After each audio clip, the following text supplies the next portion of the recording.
All praise, honor, glory to Yahawah, BAHASHAM, YAHAWASHI, BAHASHAM, RACHAKUDASH, double honors to the apostles and the elders of Great Millstone, and a sincere shalom to the Akim that's out there pushing in sincerity and the truth and the sound doctrine.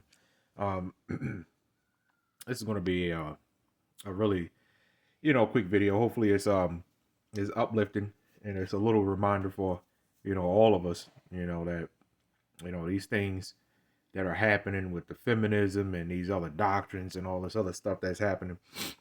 These are things that's going to make us, look up even more, man. Because these things have to come to pass, and really, this is what we're looking forward to. Because why? This place, as these things go on, the harder the place falls, man. And we're looking for the downfall of this place, and we're looking for peace. And the only way peace on earth is going to be established is this Esau Edom has to get out of power, as well as these other heathen nations that have a little bit of power under Esau Edom. They all have to get out of power in Israel. We're going to be rebooted, all right, and we're going to be like kind of like an overhaul, right? Well, the earth is going to be overhauled, man. And when you usually overhaul things, is usually to fix things, usually for the better, all right. So the Lord has put Esau Edom, in charge of the earth to do what? To punish us. See, the earth was made for our sakes, right? So it only makes sense why the earth will be polluted under Esau Edom, right? Because we're one, we are actually one with the earth. But thanks to Esau Edom, beating our heritage out of us, we don't know what to do with the earth, right? In fact, we help pollute it now, right?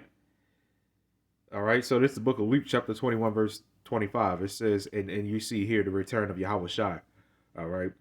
It says, and there shall be signs in the sun and in the moon, right, and the stars, and upon the earth distress of nations with perplexity. All right. The sea and the waves roaring. This sounds a little bit like Matthew 24, Ezra 16, Isaiah 13, Ezekiel, Luke 13, right? Oh, I'm sorry, Mark 13, right? All these things that got to come to pass, and the biggest thing as we push is Revelation 13, which is the MOTB, as we say, the mark of the beast. All right, that's the biggest thing that's getting ready to be pushed, man. You got these other Israelite groups, they try to divert your attention away from that, all right? This is verse 26. It says, men's hearts failing them for fear and for looking, they're like heart attacks. They're having heart. They're so scared their heart stops. All right, these are the things that's getting ready to come, man. It's not going to list detail by detail by detail of the things that we're going to see, but there's going to be some fearful sights out here, man. Right?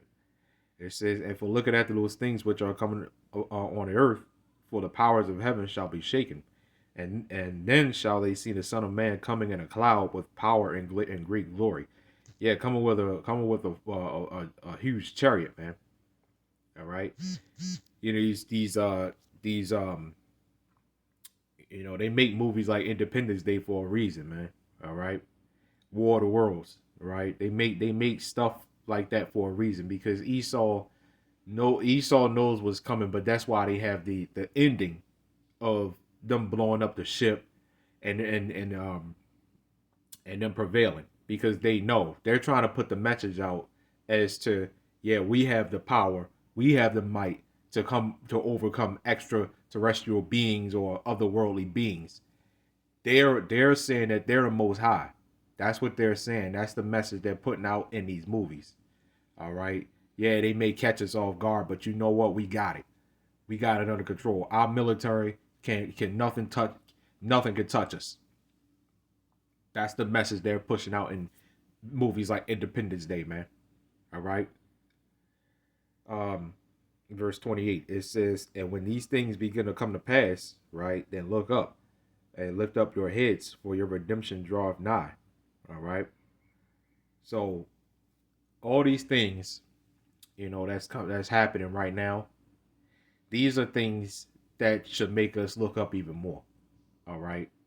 They're going to make us look up even more, because we understand that our redemption is very, very close, man. It is very close. It draweth nigh. because our salvation is closer, they will believe. But you got 2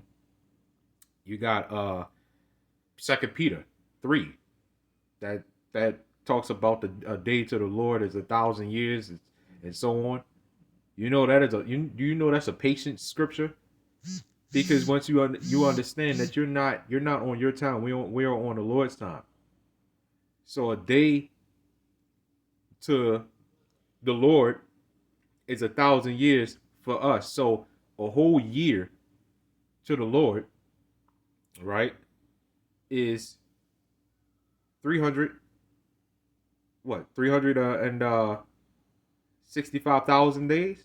Yeah, 365,000 years for us, right? I think I got that right. A whole year, 1 year, yeah. So 365,000 years, right, to the Lord. That's crazy.